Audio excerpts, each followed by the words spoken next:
नमस्कार विद्यार्थियों, स्नातक द्वितीय वर्ष में हिंदी साहित्य के द्वितीय महत्वपूर्ण काल जिसे हम भक्ति काल के नाम से जानते हैं और जो हिंदी साहित्य का स्वर्ण युग कहा जाता है, आज हम उसी भक्ति काल के एक महत्वपूर्ण बिंदु, महत्वपूर्ण कवि कबीर दास जी के संबंध में पढ़ने जा रहे हैं।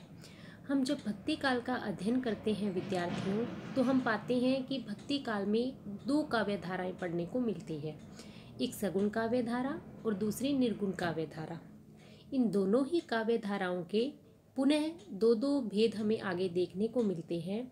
सगुण काव्य धारा के अंतर्गत राम भक्ति काव्य धारा और कृष्ण भक्ति काव्य धारा। बिल्कुल इसी तरह निर्गुण काव्य धारा के अंतर्गत भी हम पुनः दो काव्य धाराओं को पढ़ते हैं, एक ज्ञानाश्रय काव्य धारा और दूसरी प्रेमाश्रय काव्य धारा। ज्ञानाश्रय काव्य धारा को ही हम संत काव्य धारा के नाम से भी जानते हैं। इसी प्रकार प्रेमाश्रय काव्य धारा को हम सूफी काव्य धारा के नाम से जानते हैं। तो कबीर दास निर्गुण काव्य धारा के अंतर्गत ज्ञानाश्रय काव्य धारा यानी कि संत काव्य धारा के प्रवर्तक, उन्नायक और प्रतिनिधि कवि के रूप में हिंदी साहित्य जगत में आदरणीय है। कबीर दास जी के जीवन परिचय के संबंध में हम संक्षेप में बात करें तो कबीर दास जी के जीवनी, कृतित्व या इनके जीवन से संबंधित हमें जानकारी जहाँ से प्राप्त होती है, उन महत्वपूर्ण ग्रंथों में हम चर्चा करते हैं श्री पीपा जी की वाणी, कबीर चरित्रबोध, भक्तमाल, कबीर परिचय इत्यादि ग्रंथों की। भक्तमाल जिसके रचयिता नाभादास है और कबीर चरित्रबोध प्रथम सांप्रदायिक ग्रंथ है जिसमें हमें कबीर के आविर्भाव काल का स्पष्ट शब्दों में उल्लेख मिलता है। कबीर परिचय कबीर के जीवन को जानने के लिए सबसे महत्वपूर्ण ग्रंथ है जिसके लेखक का नाम है अनंत दास। कबीर परिचय में हमें कबीर की जाति, उनके निवास स्थान काशी, उनके गुरु रामानंद और सिकंदर लोदी ने किस प्रकार उन्हें यातनाएं दी थी, इन सब का स्पष्ट उल्लेख देखने को मिलता है। इसी प्रकार कबीर ने 120 वर्ष का पवित्र जीवन पाया था, इस बात का उल्लेख भी हमें अनंत दास द्वारा रचित कबीर परिचय में देखने को मिलता है। उपयुक्त सामग्री के अतिरिक्त अगर हम अंतः साक्ष्यों की बात करें, कबीर के द्वारा रचित जो रचनाएं हैं, जो पद हैं या जो दोहे हैं, उसके अंतर्गत भी हमें कुछ जानकारी प्राप्त होती है। हमें केवल दो ही प्रसंग ऐसे मिलते हैं कबीर के अंतः साक्ष्य में, जहां एक तरफ कबीर ने काजी द्वारा हाथी चलवाने और लोहे की जंजीरों में बांधकर गंगा में डुबोने जैसे प्रयत्नों का वर्णन किया है, यानी कि सिकंदर लोदी द्वारा किए गए अत्याचारों का वर्णन जो हमें अनंत दास द्वारा रचित कबीर परिचय में देखने को मिलता है, वही वर्णन, वही साक्ष्य हमें स्वयं कबीर की रचनाओं से भी प्राप्त होते हैं। और दूसरा जो अंतः साक्ष्य हमें कबीर की रचना से प्राप्त होता है वह ये कि कबीर ने जयदेव और नामदेव की महत्ता का वर्णन किया है। और ये दोनों ही जो संत हैं 12वीं 13वीं शताब्दी के हुए हैं, तो इससे यह स्पष्ट होता है कि जो कबीर जी का आविर्भाव काल है वह 13वीं शताब्दी के अंत में या 14वीं शताब्दी के आरंभ में हुआ था। जहाँ तक कबीर जी के जीवन और मृत्यु की बात है तो कबीर जी का जन्म 1398 ईस्वी और मृत्यु 1518 ईस्वी में मानी जाती है। कबीर जी एक विधवा ब्राह्मणी के गर्भ से उत्पन्न हुए थे और ऐसी किंवदंती है कि चूंकि वह विधवा ब्राह्मणी थी तो उसने लहर तारा तालाब के समीप इन्हें त्याग दिया था, जहाँ से नीरू और नीमा नामक जुलाहा दंपत्ति ने इन्हें लिया और इनका पालन पोषण किया। और कबीर ने भी अपनी जाति का उल्लेख जुलाहा के रूप में ही अपनी रचनाओं में किया है। कबीर के गुरु के संबंध में बात करें तो हिंदू और मुसलमान दोनों अपने अपने तरीके से इनके गुरु का उल्लेख करते हैं। हिंदुओं के अनुसार कबीर जी के गुरु का नाम रामानंद जी था और मुसलमान शेख तकी को कबीर का गुरु बताते हैं। इसके अतिरिक्त इनके परिवार की अगर हम बात करें तो कबीर की पत्नी का नाम लोई और पुत्र का नाम कमाल और पुत्री का नाम कमाली था। सबसे महत्वपूर्ण बात है कबीर जी की रचनाएं। तो कबीर जी ने जो सद्धूकड़ी भाषा में अपने उपदेश जन सामान्य को दिए, समाज में व्याप्त बुराइयों, अंधविश्वासों, कुरीतियों को दूर करने के जो उपदेश उन्होंने अपनी वाणी में प्रस्तुत किए, उनका संकलन इनके प्रमुख शिष्य धर्मदास द्वारा किया गया है और उस महत्वपूर्ण ग्रंथ का नाम है बीजक। इस बीजक के 3 मुख्य भाग हैं, साखी, सबद और रमैनी। यह बहुत ही महत्वपूर्ण प्रश्न है विद्यार्थियों, जो हमारी विश्वविद्यालय परीक्षा के साथ साथ प्रतियोगी परीक्षा में भी अक्सर पूछा जाता है कि कबीर की रचनाओं का संग्रह इनके किस शिष्य के द्वारा किया गया।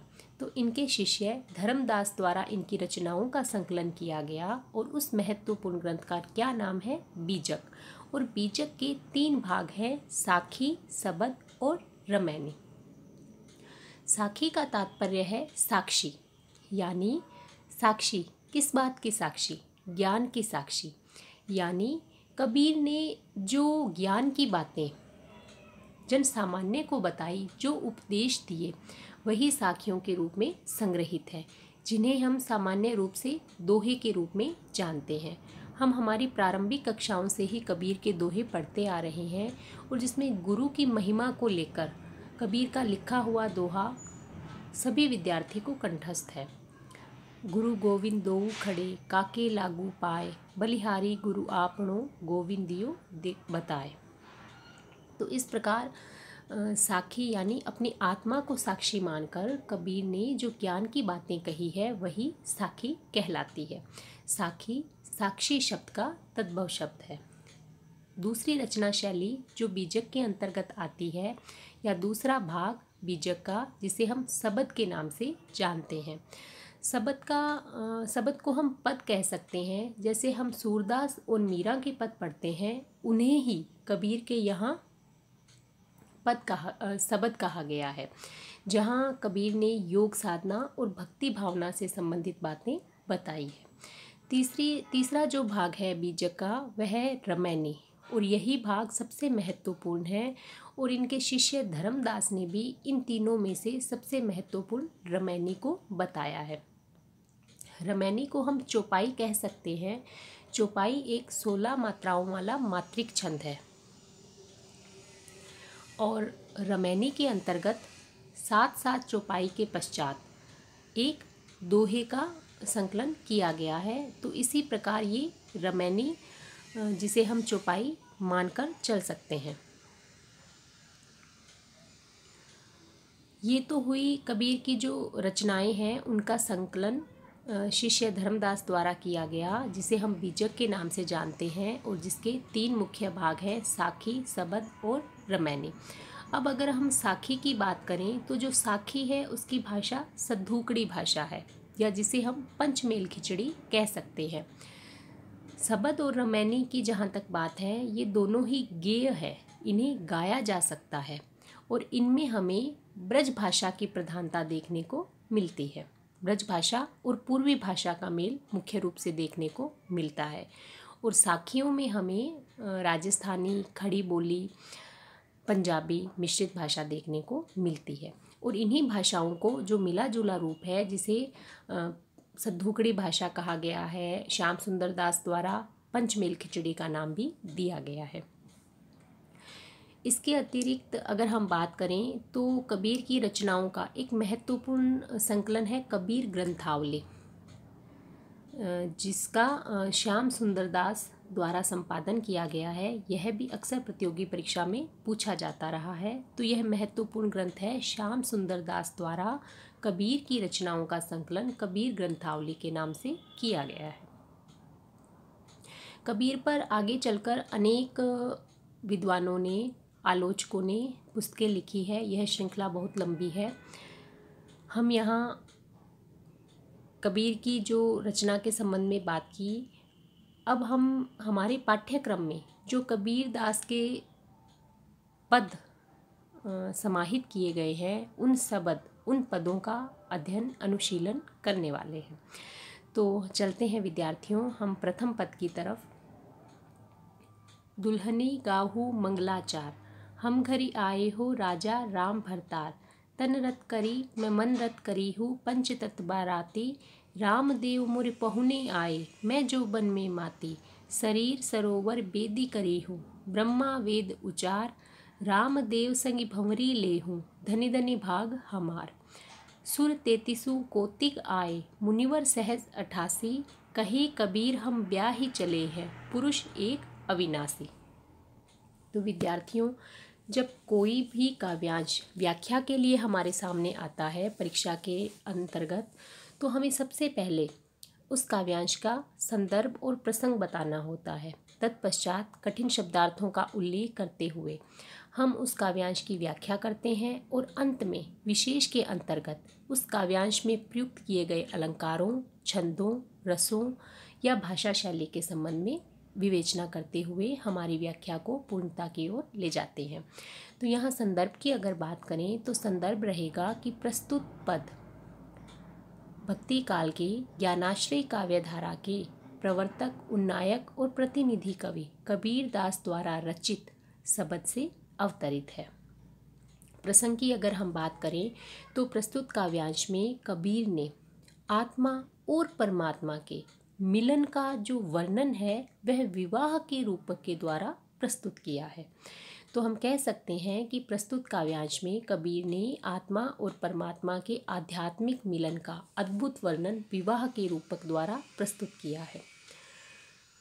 तत्पश्चात हम व्याख्या की बात करें तो दुल्हनी गाहू मंगलाचार, यहाँ दुल्हन, यहाँ कवि अपनी आत्मा को संबोधित करके कह रहे हैं। कवि ने यहाँ अपनी आत्मा और परमात्मा के मिलन का वर्णन प्रस्तुत किया है। तो कवि कह रहे हैं, हे आत्मा, आत्मा को दुल्हन कह के संबोधित करते हुए कवि कह रहे हैं, क्योंकि कबीर ने यहाँ प्रतीकात्मक शब्दावली का प्रयोग किया है। प्रतीक किसे कहते हैं? प्रतीक हम सामान्य रूप में कह सकते हैं विद्यार्थियों कि जिसके बारे में हम बात कर रहे हैं उसके बारे में स्पष्ट रूप से उल्लेख ना करके उससे साम्य रखने वाले किसी अन्य वस्तु या अन्य व्यक्ति का उल्लेख करके हम हमारी जब बात सामने रखते हैं तो उसे हम प्रतीक कहेंगे या जिसे हम संकेत कह सकते हैं। तो दुल्हनी गाहू मंगलाचार, यहाँ बात आत्मा की हो रही है, किंतु आत्मा का स्पष्ट शब्दों में उल्लेख न करके उसके संकेत के रूप में दुल्हन शब्द को प्रयुक्त किया गया है। तो कबीर कह रहे हैं कि हे आत्मा रूपी दुल्हन, तुम गाओ मंगलाचार। क्या गाओ? विवाह के शुभ गीत, मंगल गीत गाओ। हम घरी आए हो राजा राम भरतार। हम घरी, हमारे घर आए हैं। कौन आए हैं? भगवान श्री राम। कौन से राम? दशरथ पुत्र राम नहीं। कबीर तो ज्ञानाश्रय काव्यधारा, निर्गुण काव्यधारा के कवि रहे हैं, यानी उनका जो ब्रह्म है वह निर्गुण निराकार है, जिसका कोई रूप रंग नहीं है। वह दशरथ पुत्र राम, अयोध्यावासी राम नहीं है। हालांकि कबीर ने अपने निर्गुण ब्रह्मा को राम, हरि इत्यादि सगुण नामों से संबोधित किया है, किंतु हमें यह हमेशा याद रखना है कि कबीर के ईश्वर निर्गुण निराकार ईश्वर है, जो सृष्टि के कण कण में व्याप्त है, हमारे घट घट में व्याप्त है, जो पुष्प की सुगंध की तरह सर्वत्र व्याप्त है, जिन्हें केवल हम अनुभव ही कर सकते हैं। तो कवि कबीर यहाँ कह रहे हैं कि हम घरी आए हों राजा राम भरतार, कि श्री राम अर्थात जो हमारे निर्गुण ब्रह्म राम हैं, वे यहाँ पति के रूप में हमारे घर आए हैं। यहाँ घर से क्या तात्पर्य है, हमें यह भी समझना आवश्यक है। ईंटों से, दीवारों से बना हुआ घर यहाँ नहीं कहना चाह रहे हैं कबीर। सबसे पहले हमें एक बात यहाँ समझ लेनी चाहिए विद्यार्थियों कि कबीर के यहाँ, या यूँ कहें कि निर्गुण काव्य धारा में, निर्गुण उपासना में जब हम निर्गुण ईश्वर की बात कर रहे हैं तो जो कुछ भी घटित होता है वह हमारे अंतःकरण में ही घटित होता है, हमारे शरीर के भीतर ही घटित होता है। बाहर कोई बाह्य आडंबर, कोई उपासना के उपादान यहाँ नहीं होते हैं। तो घर, यहाँ घर से क्या तात्पर्य है? यहाँ घर से तात्पर्य है ब्रह्मरंध्र। और ब्रह्मरंध्र कहाँ स्थित है? कि हमारे शरीर में ही, हमारे शरीर के सबसे ऊपरी हिस्से मस्तिष्क में स्थित है, तो यहाँ घर का तात्पर्य ब्रह्मरंध्र से है कि जब आत्मा और परमात्मा का एकाकार हो जाता है तो ब्रह्मरंध्र से अमृत का झरना फूटता है और अनहद नाद होता है। तो ऐसी स्थिति आ गई है कि कबीर की साधना करते करते कि वह आत्मा अब परमात्मा से मिलने जा रही है, तो उनके घर में यानी ब्रह्मरंध्र में अमृत का झरना फूट गया है और जो निर्गुण ब्रह्म राम है वह पति के रूप में यहाँ आ चुके हैं। तन रत करी मैं मन रत करी हूँ पंच तत्व बाराती। कबीर कह रहे हैं कि आज मैंने अपना शरीर और अपना मन सब कुछ अपने परमात्मा में लीन कर दिया है, पूर्ण रूप से मैं उनमें निरत हो चुकी हूँ। पंच तत्व बाराती, अब जब विवाह का प्रसंग है तो यहाँ बाराती के रूप में कौन है? यहाँ 5 तत्वों से बना हुआ शरीर ही स्वयं बाराती है, क्योंकि हम पहले भी बात कर चुके हैं निर्गुण ईश्वर की उपासना में जो कुछ भी घटित होगा वह हमारे शरीर के भीतर हमारे अंतःकरण में ही घटित होगा, बाहर कुछ भी नहीं होगा। रामदेव मुर पाहुने आए, पाहुने अर्थात अतिथि या मेहमान, और परम प्रिय अतिथि कौन होता है? जवाई, दामाद। तो कबीर इसी क्रम में आगे कह रहे हैं कि निर्गुण ब्रह्म श्री राम मेरे घर पर आज जवाई बनकर आ गए हैं, पति के रूप में मेरा वरण करने आ गए हैं। मैं जोबन में माती और मैं यौवन में मदमस्त हो चुकी हूँ। ये कबीर की आत्मा कह रही है कि मैं यौवन में मदमस्त हो चुकी हूँ। एक युवती का विवाह कब किया जाता है? जब वह युवावस्था को प्राप्त हो जाती है। तो यहाँ यौवन में मदमस्त होने का तात्पर्य है कि जो कबीर की आत्मा है वह ज्ञान की भक्ति भावना की पराकाष्ठा को पहुंच चुकी है, साधना करते करते सिद्धावस्था को प्राप्त हो चुकी है। भक्ति भावना की पराकाष्ठा चरम पर पहुंचने के कारण ही कबीर ने ऐसा कहा है कि मैं भक्ति भावना की पराकाष्ठा में पहुंचकर उस भक्ति रूपी यौवन में मदमस्त हो चुकी हूँ। शरीर सरोवर बेदी करी हूँ ब्रह्मा वेद उचार।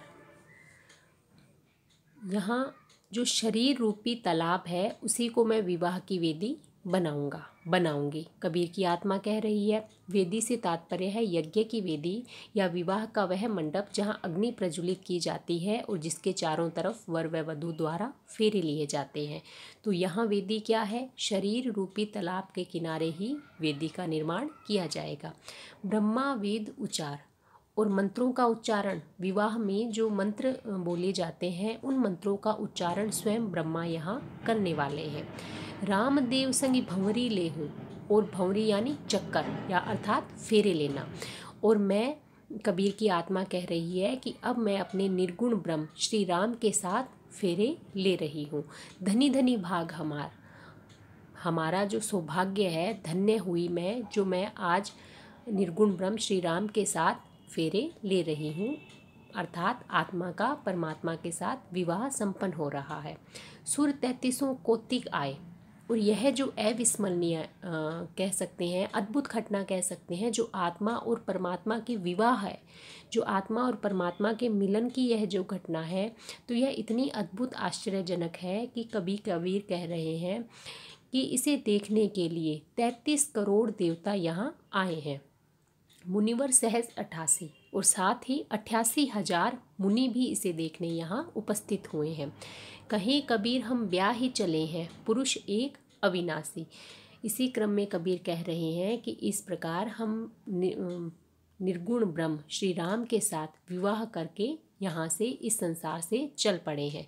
पुरुष एक अविनाशी, और किससे विवाह किया है? अविनाशी पुरुष, अर्थात जो कभी जन्म नहीं लेता, जो कभी मृत्यु को प्राप्त नहीं होता, कभी नष्ट नहीं होने वाले अनश्वर पुरुष, उस परमात्मा के साथ आत्मा का विवाह संपन्न हो गया है। तो यहाँ हम देखते हैं विद्यार्थियों, ये जो पद है यह भावात्मक रहस्यवाद है।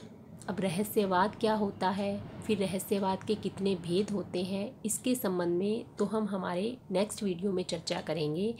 अभी के लिए आप विशेष के लिए ये याद रखिए, विशेष में हम क्या उल्लेख करते हैं? विशेष में हम उस काव्यांश के कला पक्ष, शिल्प पक्ष की बात करते हैं। तो यहाँ हम बात करें भाषा की, तो भाषा सद्धोकड़ी है।